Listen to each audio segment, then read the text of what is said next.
आज हमारे पास एक Realme का फ़ोन है। ये Realme Narzo है, इसका मॉडल है Realme Narzo 20 Pro। टेक्नीशियन के पास ये फ़ोन आया था अनलॉकिंग के लिए, और अनलॉकिंग के दौरान ये कस्टम प्रीलोडर देने के बाद फ़ोन डेड हो चुका है। जो हम हैंडशेक के लिए कस्टम प्रीलोडर देते हैं, उस केस में ये फ़ोन कनेक्ट नहीं हुआ और डेड हो गया है। सो ये फ़ोन कोई भी पोर्ट नहीं बनाता। जब भी हम इसे केबल लगाते हैं कोई रिस्पॉन्स नहीं है। तो इस वजह से आज ये हमारे पास आया है। पोर्ट नहीं बनाता यानी कि इसे फ्लैश करना वगैरह पॉसिबल नहीं है बाय केबल। टेक्नीशियन ने फ़ोन खोलते समय पैनल ख़राब कर दिया है, आप देख सकते हैं। सो अनलॉकिंग के बाद डेड हुआ है और कोई भी पोर्ट नहीं बनाता। सो इसे रिकवर करने का एक ही तरीका है, UFS निकाल के हमें इसे रिकवर करना पड़ेगा। और जैसा कि आप जानते हैं, लास्ट Y73 वीडियो में हमने इसके बारे में देखा था। अनलॉकिंग के बाद अगर कोई भी फ़ोन डेड हो जाता है तो जनरली या तो UFS पूरा एम्प्टी हो जा रहा है या फिर ओनली बूट लोडर या GPT डैमेज हो रही है, इन दोनों में से एक। इस केस में हमें इसके फर्मवेयर की ज़रूरत पड़ेगी। सबसे पहले हम इसका फर्मवेयर डाउनलोड करेंगे। फर्मवेयर डाउनलोड करने के लिए गूगल पर सर्च करेंगे Realme Narzo 20 Pro फर्मवेयर। इसका सबसे हाईएस्ट वर्जन डाउनलोड करेंगे। यहाँ पे आप देख सकते हैं C19।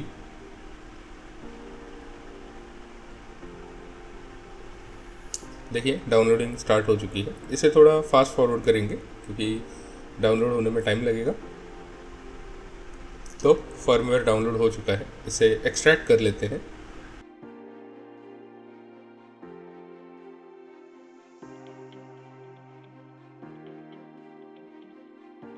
देखिए फर्मवेयर एक्सट्रैक्ट हो चुका है। अब हम UFS को निकालेंगे। सबसे पहले इस फ़ोन को खोलेंगे।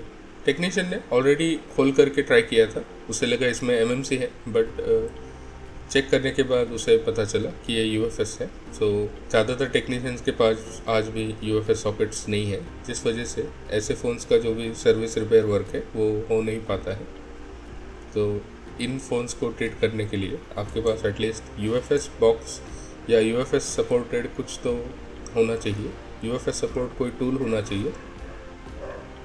तो ये आप सामने देख सकते हैं, ये इसका बोर्ड।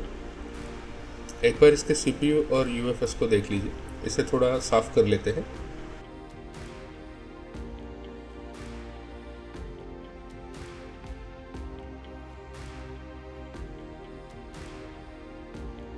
अब आप देख सकते हैं इसके अंदर MediaTek का CPU इस्तेमाल किया गया है 6785, और UFS सैमसंग का है। UFS का नाम एक बार देख लीजिए, KM8V8001JM UFS का नाम, और बाकी सीरियल नंबर वगैरह आप देख सकते हैं। सो एक 128 GB का UFS है। तो इसे रिपेयर करने के लिए UFS निकालना पड़ेगा। UFS निकाल लेते हैं।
UFS को EasyJtag से कनेक्ट करेंगे और चेक कर लेते हैं अंदर क्या प्रॉब्लम है। तो देखिए UFS हमने निकाल लिया है, UFS का नाम देख लीजिए। अब इसे हम EasyJtag प्लस से कनेक्ट करेंगे और चेक करेंगे इसमें क्या प्रॉब्लम है। इसे हम EasyJtag प्लस में कनेक्ट करेंगे। सो यहाँ पर मैं यूज़ कर रहा हूँ EasyJtag का 254 सॉकेट, क्योंकि EasyJtag की तरफ से एक्स्ट्रा आपको खरीदना पड़ता है। तो इसके लिए हम ओपन करेंगे MMC+2, जो JTAG की तरफ से सबसे लेटेस्ट सॉफ्टवेयर है UFS के लिए। कनेक्ट।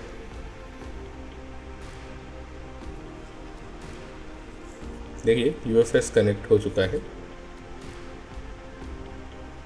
तो सामने आप UFS डिटेल्स देख सकते हैं। UFS मैन्युफैक्चरर है सैमसंग, प्रोडक्ट नेम है KM8V8001JM, जो कि UFS के पीछे भी लिखा था। UFS का जनरेशन है 2.1, OEM सैमसंग OEM ID। इसके बाद serial number, max number of LU यानी maximum number of logical units है 8, जिसमें से नंबर ऑफ LUs फाउंड यानी जो यूनिट्स बनाए गए हैं वो है 3, और नंबर ऑफ WLU यानी कि वेल नोन लॉजिकल यूनिट्स जैसे कि RPM भी ये एक यहाँ पर मौजूद है। MediaTek अपने UFS में 3 ही यूनिट यूज़ करता है और एक RPM भी। इसके बाद रिकॉन्फ़िगर आप देख सकते हैं इनेबल है, यानी कि जो डिस्क्रिप्टर लॉक है वो ऑन नहीं है। इसके बाद RPM भी काउंटर आप देख सकते हैं 12,331, तो RPM भी क्लीन नहीं है। इसी के साथ UFS का जो यूनिट 0 है उसे मेन बूट A कहा गया है। तो इसका डिस्क्रिप्टर है, बूट लून ID है 01, कैपेसिटी है 4 MB। इसी के साथ UFS का जो लून 1 है बूट B, कैपेसिटी है 4 MB। तो ये टोटल UFS साइज है 128 GB। इसी के साथ UFS की हेल्थ जो कि नॉर्मल है, आप देख सकते हैं हेल्थ रिपोर्ट इज नॉर्मल। इसके साथ नीचे बैकअप सेव हो चुका है, और नीचे यहाँ पर ज़रूरी लाइंस, यहाँ पर आप नीचे लाइन देख सकते हैं, scanning soft partition from unit 0 main boot A, और इसके अंदर GPT हेडर नहीं मिला। Similarly scanning soft partition from unit 1 यानी बूट B, इसमें भी GPT हेडर नहीं मिला है। जनरली MediaTek फोन्स में यूनिट 0 और 1 में GPT हेडर नहीं होता, इसमें सिर्फ प्रीलोडर रखा जाता है। इसका डिटेल हम पिछले वीडियो में देख चुके हैं Y73 में। इसी के साथ scanning soft partition from unit 2, इसके अंदर आप एक एरर देख सकते हैं, GPT header is not found. तो यहाँ पर जो एरर आई है वो बता रही है GPT header is not found, यानी या तो यूनिट 2 का हेडर डैमेज हुआ है या यूनिट 2 पूरा खाली हो सकता है। इसके बाद यहाँ पर लेफ्ट साइड में वेंडर टैब में आप देख सकते हैं तीनों यूनिट सामने आ चुके हैं। सबसे पहले हम इन तीनों यूनिट का ब्लैंक टेस्ट करेंगे। तो यूनिट 0 पर राइट क्लिक करेंगे और नीचे हेक्स व्यूअर पर क्लिक करेंगे। तो यहाँ आप देख सकते हैं कोई डेटा नहीं है, जबकि यहाँ पर डेटा होना ही चाहिए। तो LU0 ये कम्प्लीटली ब्लैंक है। तो एक बार यूनिट 1 भी ब्लैंक चेक कर लेते हैं। यूनिट 1 पर राइट क्लिक करेंगे और हेक्स व्यूअर पर क्लिक करेंगे। ये आप देख सकते हैं इसमें भी सब कुछ खाली है, सारे जीरोज आप देख सकते हैं। तो ये भी यूनिट ब्लैंक है। इसके बाद यूनिट 2 का ब्लैंक चेक कर लेते हैं। देखिए इसमें भी कुछ भी डेटा आप देख सकते हैं नहीं है। इसे हम थोड़ा नीचे लेके देखते हैं। तो इसमें भी डेटा नहीं है। तो हम कह सकते हैं ये UFS पूरी तरह से खाली हो चुका है। ये बिल्कुल हमारे पिछले केस की तरह ही है, Vivo Y73 की तरह, जिसमें अनलॉकिंग के दौरान UFS एम्प्टी हो गया था। इसमें भी सेम ही हुआ है। एक बार हम इसका UFS कॉन्फ़िगरेशन चेक कर लेते हैं। इसके डिस्क्रिप्टर और उनकी वैल्यूज़ क्या MediaTek से कंपैटिबल है, MediaTek से मैच करती है, एक बार कंफर्म कर लेते हैं। यहाँ पे आप कंप्लीट डिटेल देख सकते हैं, ये वैल्यूज़ बिल्कुल MediaTek से मैच कर रही है। कॉन्फ़िग डिस्टर्ब नहीं हुआ है, कॉन्फ़िग बिल्कुल सही है। इसमें सिर्फ यूनिट जो है वो इरेज हो चुके हैं। तो आज हम इसे रिपेयर करेंगे। सबसे पहले फर्मवेयर को अनपैक करते हैं। तो आजकल सारे MediaTek फ़ोन्स के डंप अवेलेबल नहीं है। इंटरनेट पर आप देखेंगे काफ़ी सारे मॉडल्स के डंप मिलते नहीं हैं। तो इनको रिकवर करने के लिए फर्मवेयर एक अच्छा ऑप्शन हो सकता है। तो जो फर्मवेयर हमने डाउनलोड किया था उसे हम सिलेक्ट करेंगे और फोल्डर सिलेक्ट करेंगे। फर्मवेयर OFP में आता है। तो ये फर्मवेयर OFP में आया था, इसलिए इसे एक्सट्रैक्ट करना ज़रूरी है। तो देखिए एक्सट्रैक्शन कंप्लीट हो चुका है।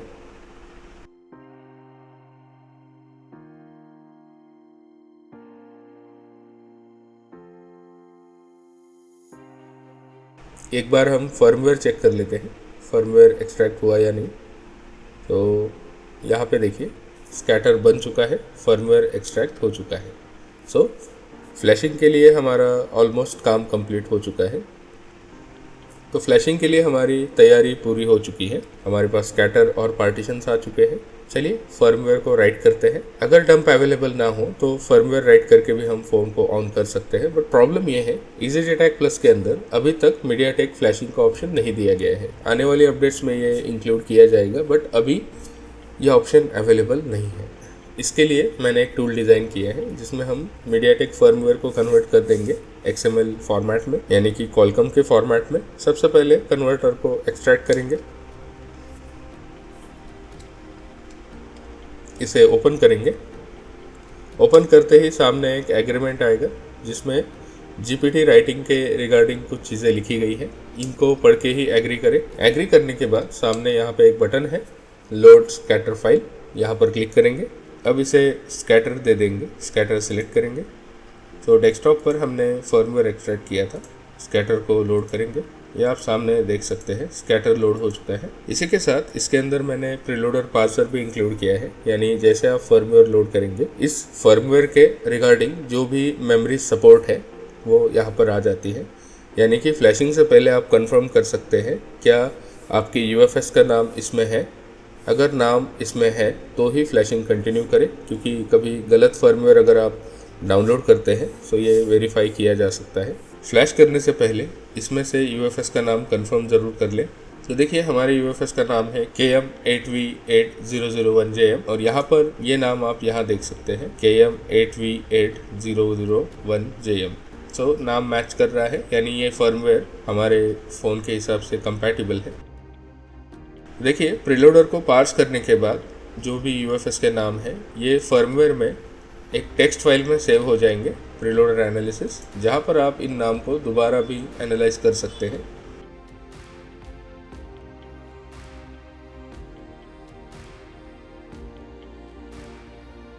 तो यहाँ पर क्लिक करेंगे क्रिएट XML फर्मवेयर पैकेज पर। इसके बाद सामने आप एक विंडो देख सकते हैं जहाँ पर हमें स्टोरेज साइज़ सिलेक्ट करनी है। तो UFS की जो भी साइज़ है वो यहाँ पर सिलेक्ट करनी है। इसमें लॉजिक ऐसा है कि टोटल फर्मवेयर की साइज़ कैलकुलेट की जाती है और उसे माइनस किया जाता है आपके UFS से, UFS की साइज़ से, और बची हुई जगह जो है उसे यूज़र डेटा के लिए सेव कर लिया जाता है, सेट कर लिया जाता है। तो हमें एक्यूरेट साइज़ सिलेक्ट करनी है। हमारा UFS 128 GB का है तो 128 GB सिलेक्ट करेंगे। इसके बाद नीचे यूज़र डेटा की साइज़ ऑटोमेटिकली आ जाएगी, बस हमें ओके पर क्लिक करना है। तो देखिए प्रोसेस कंप्लीट हो चुका है। एक बार हम फर्मवेयर को चेक कर लेते हैं।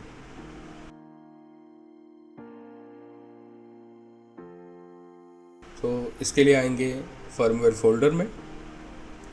तो यहाँ आप देख सकते हैं इसके अंदर सबसे पहले 3 रॉ प्रोग्राम बन चुके हैं। रॉ प्रोग्राम 0 जो यूनिट 0 के लिए है, रॉ प्रोग्राम 1 जो यूनिट 1 के लिए है, रॉ प्रोग्राम 2 जो यूनिट 2 के लिए है। इसी के साथ यहाँ पर बूट A बूट B ये दोनों पार्ट्स बन चुके हैं। सो लास्ट वीडियो में जो हेडर इंजेक्शन आपने देखा था जिसमें हम प्रीलोडर और हेडर को मिक्स करते थे, इसमें ऑलरेडी वो हेडर ऐड करके ही बूट 1 बनाया जाता है, बूट 1 और बूट 2 दोनों। इसी के साथ GPT भी बन चुकी है, बट याद रखें अगर फ़ोन में पहले से टेबल मौजूद है तो GPT राइट करने की ज़रूरत नहीं। रॉ प्रोग्राम 2 आप देख सकते हैं।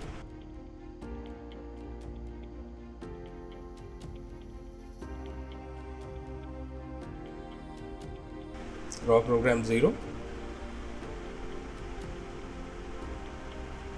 इसी के साथ रॉ प्रोग्राम 1, GPT भी बन चुकी है और बूट A और बूट B भी बन चुके हैं। चलिए इसे फ्लैश करते हैं।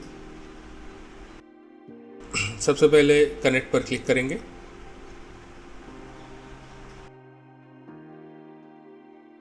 यहाँ पर वेंडर सिलेक्ट करेंगे Qualcomm। वेंडर सिलेक्ट करने के बाद रॉ प्रोग्राम को हम मैनुअली 1 बाय 1 ऐड करेंगे। सबसे पहले क्लिक करेंगे यूनिट 0 पर, डबल क्लिक। इसके बाद फर्मवेयर फोल्डर सिलेक्ट करेंगे, डेस्कटॉप और RMX2161। इसके बाद यहाँ पर फाइल्स ऑफ टाइप में आकर के फर्मवेयर फाइल सिलेक्ट करेंगे और यूनिट 0 के लिए रॉ प्रोग्राम यूनिट 0 लोड करेंगे। तो देखिए यूनिट 0 रॉ प्रोग्राम लोड हो चुका है और आप पार्टीशन की एंट्री भी देख सकते हैं, बूट लोडर, जिसका फाइल नेम है UFS-0 boot.a.bin। इसी के साथ यूनिट 1 को भी लोड कर लेते हैं। सो double click, files of type firmware files, और यहाँ पर लोड करेंगे रॉ प्रोग्राम यूनिट 1। ये आप देख सकते हैं, raw programme UFS-1। Double click करेंगे, ये भी लोड हो चुका है। तो सामने आप देख सकते हैं पार्टीशन की एंट्री, बूट लोडर, और ये जा रहा है बूट बी में। सो हेडर्स वगैरह ऑलरेडी इसमें एडेड है।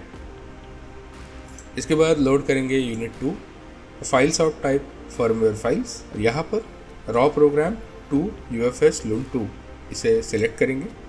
तो यूनिट के अकॉर्डिंग रॉ प्रोग्राम बनाया गया है। तो सामने आप चार्ट देख सकते हैं, रॉ प्रोग्राम लोड हो चुका है, सारे पार्टीशंस लोड हो चुके हैं, इनका स्टार्ट एड्रेस और साइज़ यहाँ पर दिखाई गई है। इसी के साथ जो नए Realme के फर्मवेयर हैं, इनके अंदर मल्टी सुपर इमेजेस दी जाती है। सो इनको एडजस्ट करने के लिए सुपर पर राइट क्लिक करना है। देखिए, सुपर को सिलेक्ट करेंगे, राइट क्लिक करेंगे, सिलेक्ट सुपर मैप पर क्लिक करेंगे, जिससे कि मल्टी सुपर इसमें सिलेक्ट हो जाएंगी।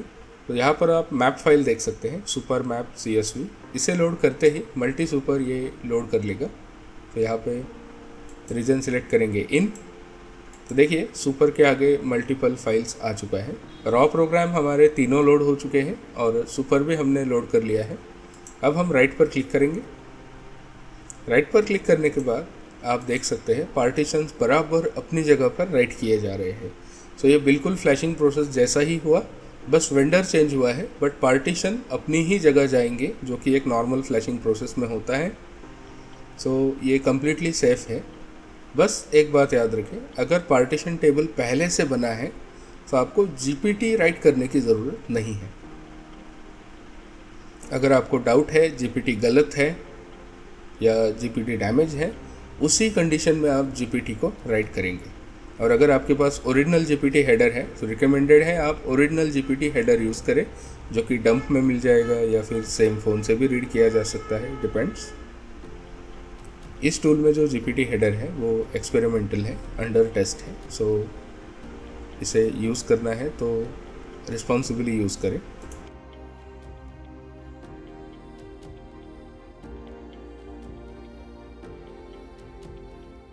तो देखिए, फ्लैशिंग प्रोसेस कंप्लीट हो चुका है। अब हम स्कैन पर क्लिक करेंगे। स्कैन करने पर कोई टेबल नहीं बना, क्योंकि इसमें पहले से टेबल नहीं था और फ्लैशिंग प्रोसेस में GPT की एंट्री रॉ प्रोग्राम में नहीं की गई है। अगर आप ये टूल इस्तेमाल करते हैं, अगर आपके UFS में पहले से टेबल बना है तो आपको इसकी ज़रूरत भी नहीं है। अगर आपका UFS इस तरह खाली है, उसमें टेबल नहीं है, तो आप इसमें GPT राइट कर सकते हैं। अदरवाइज़ ये सिर्फ फ्लैशिंग से ही काम हो जाता है। तो हमारा UFS कम्प्लीटली खाली है, तो इसके अंदर टेबल बनाना ज़रूरी है। तो इसके लिए हम डबल क्लिक करेंगे यूनिट 2 पर। फर्मवेयर फोल्डर के अंदर यहाँ पर GPT बिन, ये स्कैटर फाइल के पार्टीशन एंट्रीज से बनाई गई एक बिन फाइल है। यहाँ पर GPT बिन सिलेक्ट करेंगे। देखिए, सामने पार्टीशन का लेआउट आ चुका है। अब राइट पर क्लिक करेंगे। देखिए, GPT बिन राइट हो चुकी है। अब स्कैन सोर्स पर क्लिक करेंगे और चेक करेंगे क्या टेबल बन चुका है। सो सामने आप देख सकते हैं टेबल कम्प्लीटली बन चुका है। और पार्टीशंस के लास्ट में जो पार्टीशन टाइप दिखा रहा है, जैसे कि सुपर, लिनक्स, इससे ये कंफर्म हो जाता है कि पार्टीशंस अपनी जगह पर आ चुके हैं, यानी कि ये लेआउट परफेक्ट है। बस यहाँ पर एक छोटी सी एरर है, GPT header is found but not valid, backup GPT header is not valid. So backup GPT header को इग्नोर कर सकते हैं। GPT header is found but not valid, इसका मतलब ये है कि GPT हेडर में जो CRC चेकसम्स होती है वो इनवैलिड है। सो फिलहाल इसके अंदर ये एक्सपेरिमेंटल लॉजिक है। तो GPT हेडर अगर आपके पास ओरिजिनल है तो आप ओरिजिनल यूज़ कर सकते हैं, अदरवाइज़ इस हेडर को भी हम रिपेयर कर सकते हैं। इसे हम EasyJtag क्लासिक से ठीक कर सकते हैं। सो चलिए, GPT header is found but not valid को ठीक कर लेते हैं। बाकी सारे पार्टीशन अपनी जगह बराबर दिखा रहा है, सिर्फ एक छोटी सी एरर है और इसे हम ठीक करेंगे क्लासिक से। और यहाँ पे आप यूनिट 0 और 1 में भी देख सकते हैं बाइनरी डेटा यानी प्रीलोडर आ चुका है और इसी के साथ GPT भी आ चुकी है। तो टेबल को रिपेयर करते हैं। इसके लिए ओपन करेंगे EasyJtag क्लासिक। इसके बाद UFS पर क्लिक करेंगे और आइडेंटिफाई करेंगे।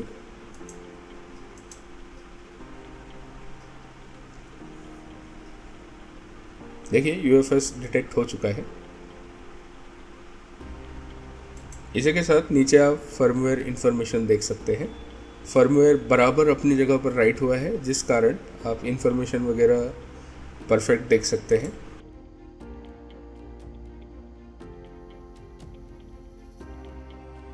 चलिए टेबल को ठीक कर लेते हैं। इसके लिए आएंगे पार्टीशन टैब में। तो यहाँ पर आप यूज़र डेटा के नीचे फ्लैश इन्फो और इसके नीचे अनमैप स्पेस देख सकते हैं, यानी कि टेबल कंप्लीट होने के बाद ये कुछ एक्स्ट्रा स्पेस है जिसका कोई हिसाब नहीं है, इसलिए अनमैप लिखा है। इस जगह को भी हम यूज़र डेटा में मर्ज कर सकते हैं और साथ ही हमारा हेडर भी रिपेयर हो जाएगा। इसके लिए हम क्लिक करेंगे फिक्स टेबल्स पर। तो यहाँ पर आप फिक्स टेबल्स बटन देख सकते हैं। याद रखें, अगर आप GPT राइट करते हैं तो ही आपको ये करना है, अदरवाइज ज़रूरत नहीं है। फिक्स टेबल्स पर क्लिक करेंगे।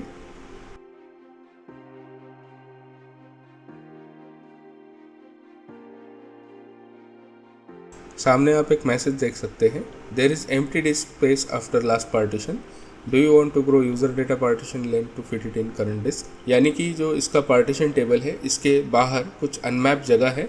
क्या आप उस अनमैप जगह को यूज़र डेटा में मर्ज करना चाहेंगे, यानी यूज़र डेटा ग्रो करना चाहेंगे? तो यहाँ पर यस पर क्लिक करेंगे तो अनमैप स्टोरेज उसमें मर्ज हो जाती है। इसके बाद सामने एक मैसेज आता है, do you want to move data of the following after this partition to the new partition offset. तो यहाँ पर नो पर क्लिक करेंगे, क्योंकि यूज़र डेटा के नीचे जो पार्ट है वो ऑलमोस्ट खाली ही होता है। देखिए हमारा टेबल ग्रो हो चुका है। यहाँ पर आप यूज़र डेटा की साइज़ देख सकते हैं। यूज़र डेटा की साइज़ 109.725, यानी कि जो अनमैप स्पेस थी वो यूज़र डेटा में मर्ज हो चुकी है। यहाँ पर थोड़ी सी अनमैप स्पेस दिखा रहा है, तो इसमें कोई प्रॉब्लम नहीं है। फिक्स टेबल हमारा कंप्लीट हो चुका है, GPT हमारी रिपेयर हो चुकी है। अब एक बार हम MMC+2 से इसे आइडेंटिफाई करेंगे, क्या हमारा GPT का इश्यू सॉल्व हो चुका है। तो अगर आप GPT राइट करते हैं तो आपको ये फिक्स टेबल एक बार करना ज़रूरी है, अदरवाइज नॉर्मल फ्लैशिंग में GPT राइट करने की ज़रूरत नहीं है।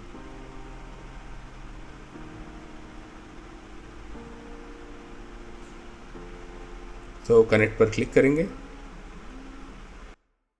तो ये आप देख सकते हैं UFS कनेक्ट हो चुका है। इसी के साथ जो GPT header is not valid का जो एरर था वो जा चुका है। तो क्लासिक से टेबल फिक्स हो चुका है और UFS की डिटेल्स आप देख सकते हैं, सब कुछ बिल्कुल परफेक्ट है। ये काम हमारा कंप्लीट हो चुका है, सारे पार्टीशंस अपनी जगह आ चुके हैं। पहले UFS कम्प्लीटली खाली था, फ्लैशिंग के बाद टेबल भी आ चुका है और पार्टीशंस भी आ चुके हैं। तो देखिए फ़ोन तो हमने फ्लैश कर लिया, सारे पार्टीशंस भी राइट हो चुके हैं, बूट लोडर भी राइट हो चुका है, टेबल भी बन चुका है। बट एक पार्टीशन है जिसके मिसिंग होने पर ये phone download not complete error पर अटक जाएगा, यानी कि ये फ़ोन पूरी तरह ऑन नहीं होगा। तो Oppo Realme MTK based phones में ओप्पो कस्टम OCDT जैसे क्रिटिकल पार्ट्स दिए जाते हैं जो कि इसके बूट प्रोसेस से संबंधित है। तो अगर ये पार्ट खाली है तो फ़ोन पूरी तरह ऑन नहीं होता और ये पार्ट फ्लैशिंग प्रोसेस में अपडेट नहीं किया जाता। तो हमें इस पार्टीशन को राइट करना पड़ेगा और इसके लिए हमें ज़रूरत है एक ओप्पो कस्टम की, जो कि इसके लिए हमें ज़रूरत है ओप्पो कस्टम पार्टीशन की, जो जनरली सेम मॉडल से लिया जाता है।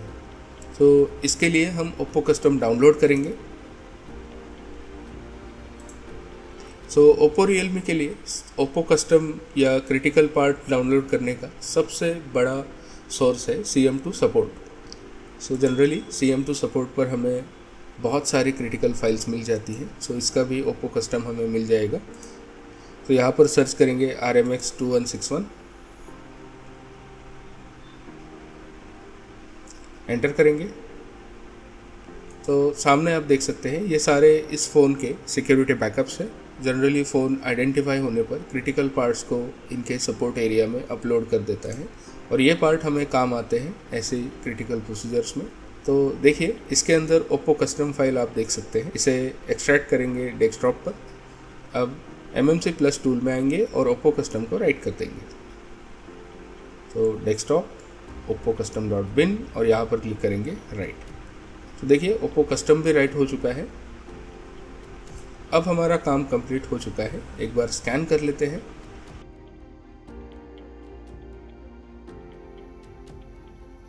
तो देखिए फ़ोन कम्प्लीटली तैयार है। अब हम इस UFS को निकाल करके फ़ोन में लगा देते हैं। तो UFS को निकाल लेते हैं। UFS आप देख सकते हैं सैमसंग का KM88001JM। तो इसे हम इस फ़ोन में लगा देते हैं।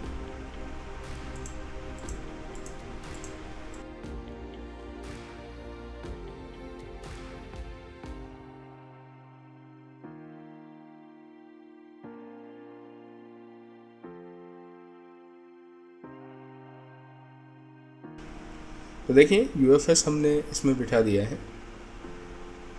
UFS का नाम कंफर्म कर लीजिए, सैमसंग KM8V8001JM। सो इसे हम फिट करेंगे और चेक करेंगे क्या हमारा फ़ोन सक्सेसफुली फ्लैश हो चुका है।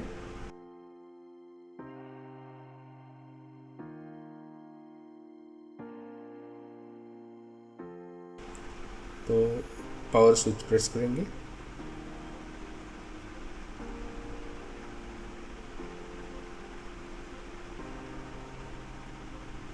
देखिए लोगो आ चुका है। यहाँ पर आप Realme का लोगो देख सकते हैं।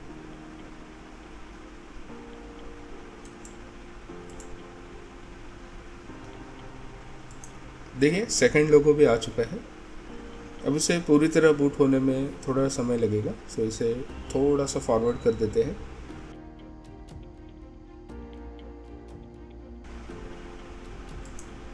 तो देखिए सामने सेटअप विजार्ड आ चुकी है, वेलकम स्क्रीन। इसे सेटअप कर लेते हैं।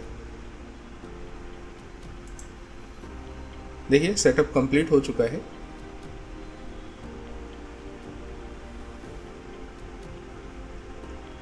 तो जैसा कि आप जानते हैं UFS खाली था।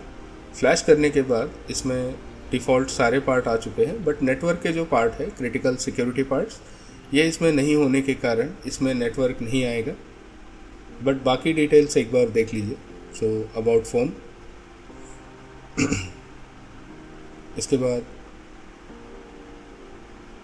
इसके बाद वर्जन पर क्लिक करेंगे। यहाँ पर आप फर्मवेयर वर्जन देख सकते हैं RMX 2161 11C19 जो हमने इसमें फ्लैश किया था। बस UFS खाली हो चुका था, तो सिक्योरिटी पार्ट न होने के कारण इसमें नेटवर्क नहीं आएगा। सो नेटवर्क को हम रिपेयर करेंगे इसके नेक्स्ट पार्ट में। तो इस ट्यूटोरियल में आपने देखा किस तरह से हम MediaTek UFS बेस्ड फ़ोन्स को JTAG की मदद से कंप्लीट फ्लैश कर सकते हैं। इस प्रोसेस को ज़रूर ट्राई करें और अगर कोई भी प्रॉब्लम आती है तो मुझे रिज़ल्ट बताएं। बस रीपार्टीशन को रिस्पॉन्सिबली यूज़ करें, जनरल फ्लैशिंग में यूज़ करने की ज़रूरत नहीं है।